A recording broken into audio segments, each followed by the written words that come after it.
What's the school's responsibility to ensure the protection of its LGBTQ plus students? They're responsible for one, making sure that no student is feeling like their rights are being violated or that they're being persecuted just for their sexual orientation or gender identity. So the school has to protect all students, not just the ones that they agree with.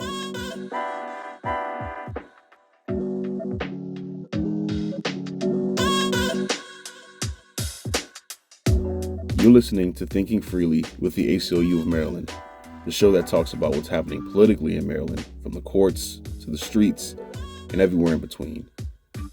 I'm your host, Nehemiah Bester.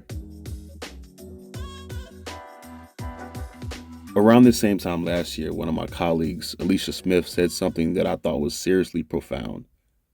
Pride is more than a month, it's a mentality. And like any mentality, it determines how you interpret and respond to certain situations. LGBTQ plus rights have been under siege for a time, with some progress here and there, but also some setbacks, including the Human Rights Campaign declaring a state of emergency for LGBTQ plus people this June for the first time in the organization's 40-year history. And unfortunately, students have not been immune to the dangerous anti-queer assaults, legislatively or physically. According to the National ACLU, more than 400 anti-LGBTQ bills have been introduced this year alone, as waves of homophobia and transphobia threaten the safety of queer community members. In addition, too many intellectual spaces where diversity and curiosity are celebrated and respectfully contested are being denied altogether. Entire books deemed too controversial are being banned from the shelves of libraries. Imagine a world where Fahrenheit 451, the dystopian novel by Ray Bradbury, is actually taking place. But instead of burning books, they're being thrown in a more figurative fire. Most recently, Amanda Gorman's poem, The Hill We Climb, read at President Joe Biden's inauguration, was recently banned in Florida for its gender ideology and indoctrination, while All Boys Aren't Blue by George M. Johnson was banned in Maryland's Wicomico County because of its story of a black man growing up queer. When communities are most harmed, the ACLU of Maryland's mentality is to respond. The ACLU of Maryland offers a Know Your Rights program that informs Marylanders of their rights so they can make informed decisions, be good witnesses when violations occur, and know their options for taking action. We just published on our website a Know Your Rights on LGBTQ plus students' rights at school, including dress codes, gender, self-expression, and more, so that students in school are fully aware that they have the right to be themselves. Go to aclu-md.org/KYR to learn more. To tell us more about this is Carlos Childs. Carlos is the ACLU of Maryland's regional community organizer for Southern Maryland. He was raised in Waldorf, Maryland, and for years he has been a Southern Maryland activist, working on legal justice reform, building worker power, advancing environmental and housing rights, and more. Carlos, thanks so much for joining me today. Thank you, thank you. Always glad to be here. That's amazing statement for me. So thanks. I feel accomplished now. Okay, great. No, man, you've done a lot of really great work, and so as you know, it's Pride Month, and we put together one of our KYR Know Your Rights content pieces, so that LGBTQ plus students here in Maryland are fully aware of their rights at school when it comes to dress code, their own self expression, gender identity, you name it. So let's jump right into it. Let's talk about freedom of expression first. What should students know about how they can express themselves in school? Yeah, the first thing is that one, every student has the right to express themselves, and that it's not just some right that we just say, oh yeah, you have the right to do that. It even goes to your constitutional right and your First Amendment right, which allows you to express your views and identity through your clothing as well. and just letting students know that, hey, just because you are LGBTQ or you want to have a shirt or pants or any type of clothing item that expresses you're pro LGBTQ, pro Pride, political branded stuff, or whatever, as long as it's within the actual dress code of the school, you're free to do you and wear what expresses you to your peers and the staff. So it's more than just like, political things that you can wear. Like you can if you say for example, if somebody were to wear like a Pan African flag, like that would be acceptable in school, right? Oh, definitely. Yeah, if you wanna wear a Pan African flag, if you wanna wear a T-shirt with a whole bunch of cartoon characters on it, you can. It's nothing stops you as long as it's within the actual school dress code itself. Okay. Okay. So staying on dress codes, I remember in school, things like spaghetti straps were banned. No tank tops, no sandals. Everything had to be fingertip length. What were some of the things that you remember, and what should students be aware of when it comes to dress code, particularly when it's based on gender? Oh yeah, definitely. I remember the same exact things. If you had a spaghetti strap, making sure that it's like two fingertip length on it. Make sure that if you put your hands down, that your pants or your dress comes to that. It's really, I mean, but even on top of that, as like all of us probably saw, it was majority of black girls Mm. and brown girls who actually face the actual like repercussions of that. It would be telling them, oh, your tights are too tight, you can't wear X, Y, and Z, where their white peers can. Mm. But specifically for LGBTQ related students, is that federal law prohibits any public school from mandating gender specific dress codes. So if you identify as male and you want to wear a dress, a school cannot say, "Well, hold up, that doesn't fit with our gender stereotype of what you should wear." And then also making sure that people feel comfortable in whatever clothes that they're in, and making sure that a school cannot tell you that you have to fit whatever their image of your gender is, or what they conceive your gender to be. So, like staying like with that topic on dress codes, we touched on it a bit, but something I wanted to ask you, what about when it comes to transgender and gender non-conforming students? Not, not only on dress code, but access to things like restrooms and locker rooms. What are their rights there? Yeah, definitely. Well, as far as clothing, it's the same as before. You have the right to wear whatever fits your gender identity or your gender expression, and whatever makes you feel comfortable. As well within the actual dress code itself. But as far as like locker rooms, restrooms, we want every LGBTQ plus trans non-binary person to know that they have the right to use the locker room or restroom that fits within their gender identity. It's not a thing of just because you are perceived a certain way or that the school would like it to be a certain way that you have to actually conform to that. And that also to let them know that you should not under any circumstances be forced to use the nurse's bathroom, the staff bathroom, or some secluded kind of separate but equal version of what a school Right. may be trying to do for you. Right. I remember there was a lot of that going on, back when I was in high school ages ago. But I know as long as I've been in school, I wanted to be in and participate in clubs and extracurricular activities, because of the community aspect, the belonging that comes with that. Of course, my experience as a cisgendered man is different from LGBTQI individuals. But talk to me about student-led groups, GSAs and other spaces where students can find community. What does the federal law say about that? Yeah, definitely. Well, for all the people listening, a GSA stands for Gay Straight Alliance. Depending on where you live at, you may have them in your middle school or your high school.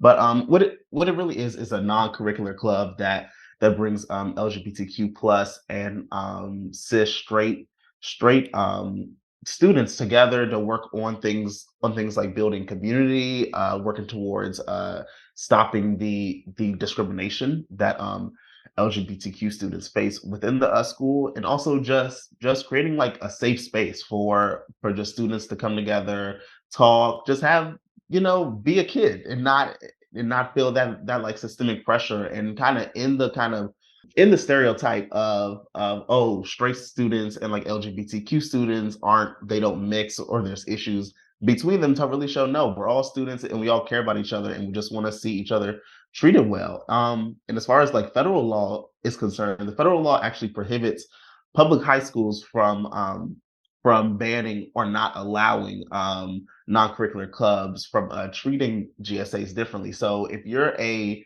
student and you want to set up a GSA, a school cannot tell you, oh no, you cannot do this specifically, but they let other non-curricular clubs exist as well. So we always tell people is if you want to start one, feel free to talk to a trusted staff member or teacher and start the process to actually set one up. On a more serious note, what should students do if they feel like they are being harassed or threatened? Sort of like the opposite of what you just summarized. What's the school's responsibility to ensure the protection of its students?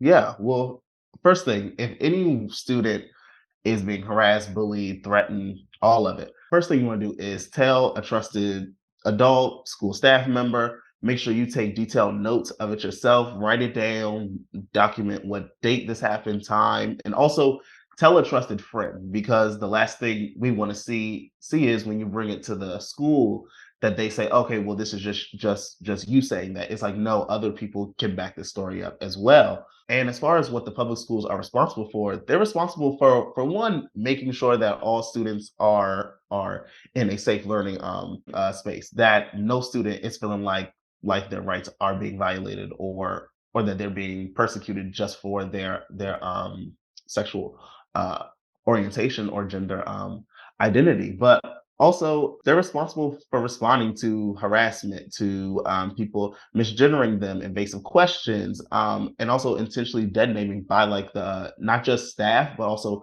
other students or parents as well. And that also no school can retaliate against a parent or student just for filing a complaint about discrimination. So the school has to protect all students, not just the ones that they agree with. Okay, so on the subject of protecting all students, what about when it comes to like events that all students want to attend, like proms and homecoming, graduation, those large scale events? Are students allowed to wear whatever they want to these events? Are they allowed to bring whoever they want to these events, regardless of gender? Oh yeah, definitely. Well, first of all, as far as it goes to like dress code for these functions, you 100% have the right to wear whatever makes you feel most comfortable. If you identify as female and you want to wear a suit, and vice versa, for people who identify as like male, you can and feel no repercussion for it. It should not be to where you have to conform to as before a specific gender stereotype, and that even goes for if you want to run for prom king and queen, that you cannot say just because you're running for prom king you have to wear a suit, or prom queen you have to wear a dress. You can wear whatever makes you feel most comfortable. And to the topic of who you would like to bring with you, as long as they would be allowed at any other school event, you can bring them, no matter if they identify as male, female, non-binary, transgender, whatever. It's whoever you feel most comfortable sharing that moment with.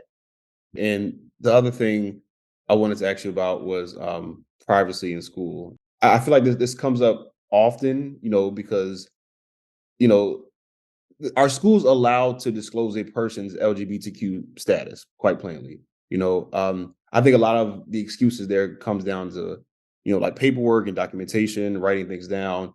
But as we know, this can out a person, and we don't want that. So, are schools allowed to do that? Are they allowed to disclose a person's LGBTQ plus status? No. First of all, no school should just be in the habit of just, well, one, just asking students flat out, hey, how do you identify, or are you LGBTQ plus, and then using that against them. That's one wrong, right there. But and the second thing is too is that they do not, or they should not just out out someone, not even to classmates, but to their parents as well, without explicit permission from that exact student as well. And it's not just that because you're in the closet towards your peers or parents. Even if at school you're out, that does not give the school the right to actually say, "Oh, okay, well, since you're out at school, then we have a right to just tell your parents Mm. as well," because they don't know. Well, one, they may be putting you in an unsafe environment by doing that, and then two, they don't know personally who you have come out to or haven't as well. And then also, school faculty, students, peers overall should just refrain from like asking people very like invasive questions or kind of making appropriate comments when it comes to someone's sexuality or gender, and things like that that really make it uncomfortable in an unwelcoming environment in school. Right. Yeah. I love what you touched on because oftentimes, like, it's not just, the school that, you know, can be potentially harmful, but also like that student has to go home every day. And if they're out, they're not out to their parents or their loved ones or their family members, that creates it's extremely problematic and can put them in further harm's way, you know. No, So you're definitely right. I mean, you could have students who may leave their house dress a certain way when they go to school, change into something that makes them feel more comfortable. And then if you have a school who's just intentionally just telling the parents, "Oh yeah, did you know that X, Y, and Z child is doing this?" Like you said, you could be putting that child in a totally dangerous situation going home. right. And I remember you and I were talking earlier this month, and you brought up to me something I wasn't aware of, but this sort of rise of the LGBTQ plus banned books, specifically in Calvert County. Can you explain that to me? Like what is going on over there? Oh yeah, Calvert. It's been a lot going on in Calvert County actually, but yes, there has been. Oh, as we all seen, there's been just this weird national uptick in just anti LGBTQ plus sentiment that we've seen in just different groups. And it's actually gone past as far as book banning, past just LGBTQ plus, but also trying to ban Black and brown books as well. So it's been a combination of stuff, but for Calvert County specifically, there's been one main bad faith actor group that has been pushing this kind of argument of, well, we need to protect all students from sexually explicit material, and in quotes too, because they're using that, and what they do is they'll go to board of ed meetings and read just very selective passages that they can say, oh, this is sexually explicit, without the context of the overall book itself.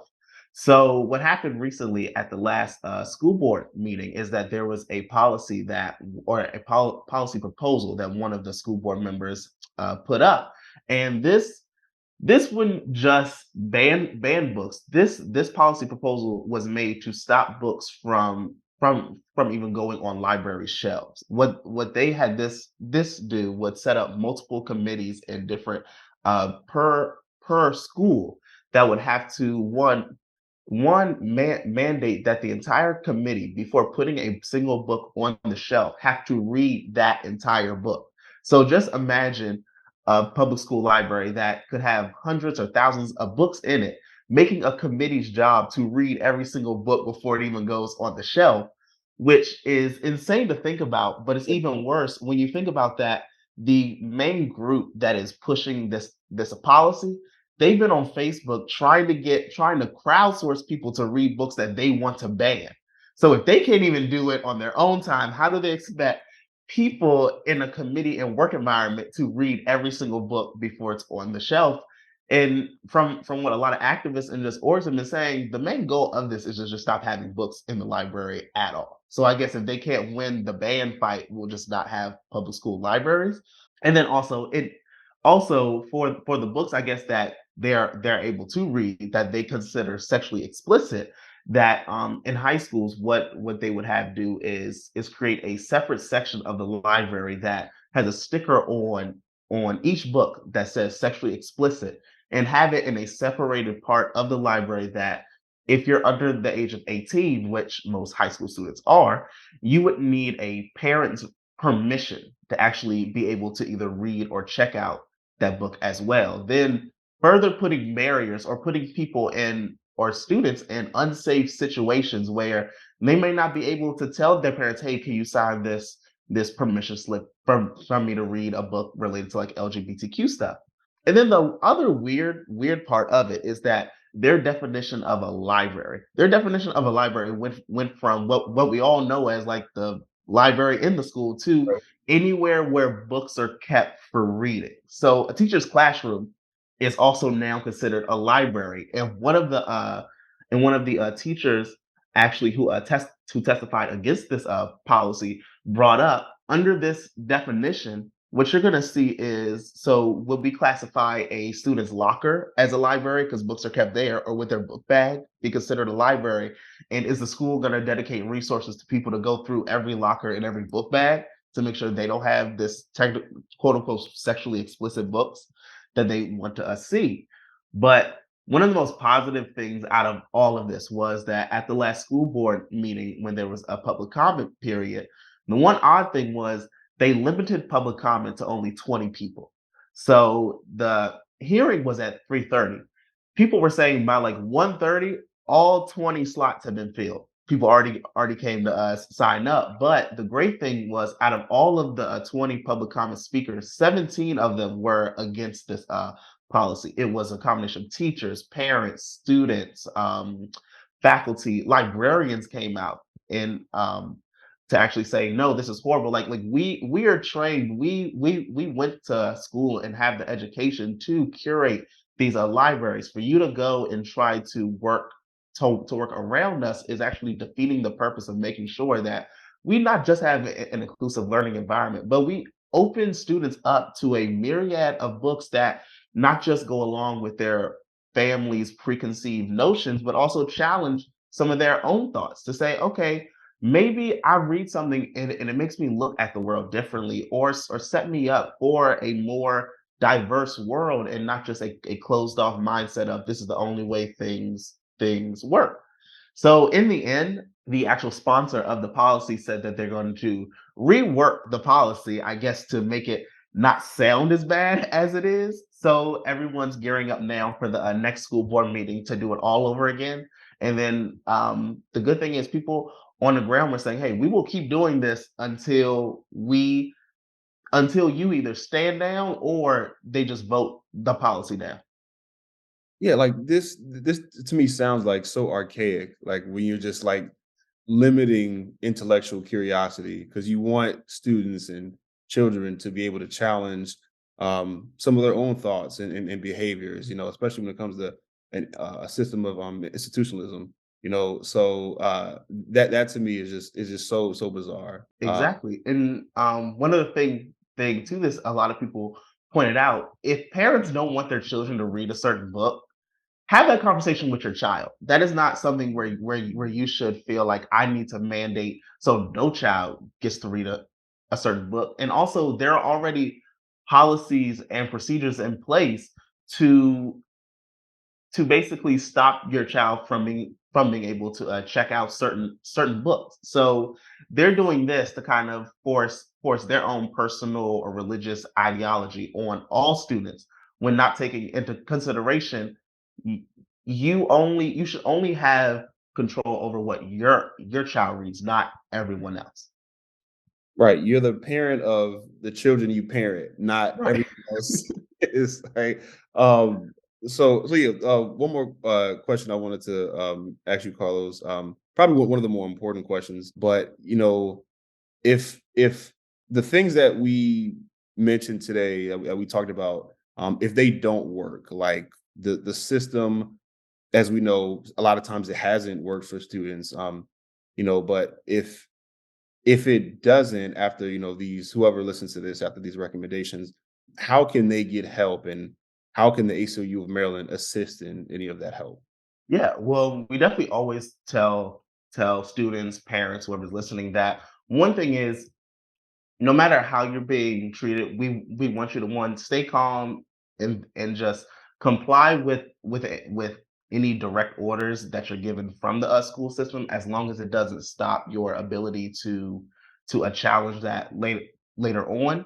But also keep detailed documentation of any paperwork that was given to you, any phone calls you have with school, staff members, anything that your child is going through, keep detailed documents of what happened, where, what time, all of it.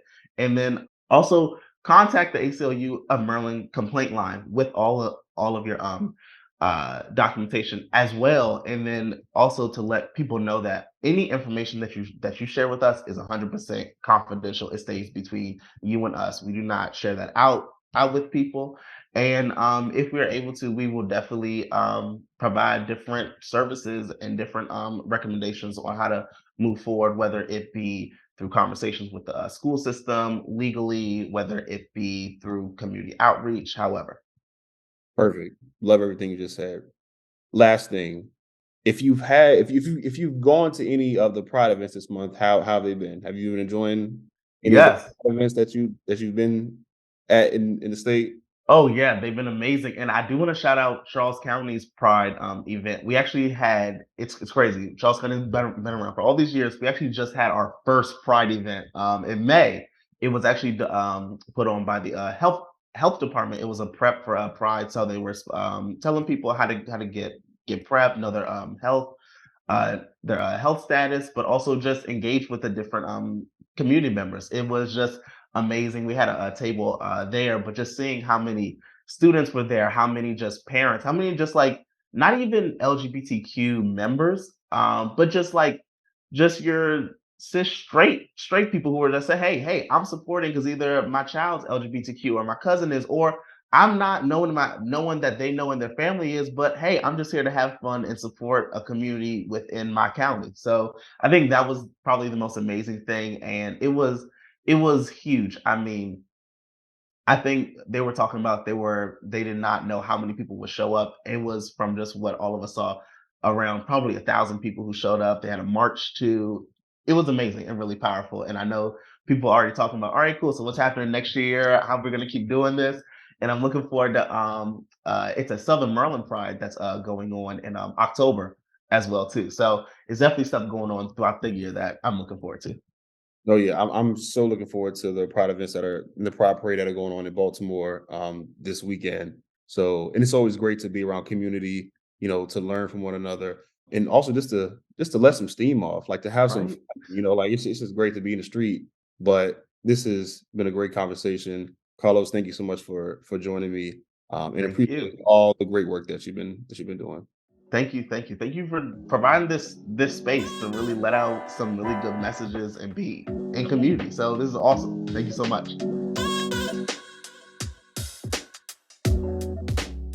Thanks for joining us on this episode of Thinking Freely. If you like this conversation, please feel free to leave a like, comment, and share to your networks. We also have a new Pride Center playlist available on our website and social media platforms, so be sure to go check that out. And lastly, don't forget to subscribe to Thinking Freely wherever you get your podcasts. This show was recorded on Piscataway land. I'm Nehemiah Bester, the host and producer of Thinking Freely. Until next time, and happy Pride.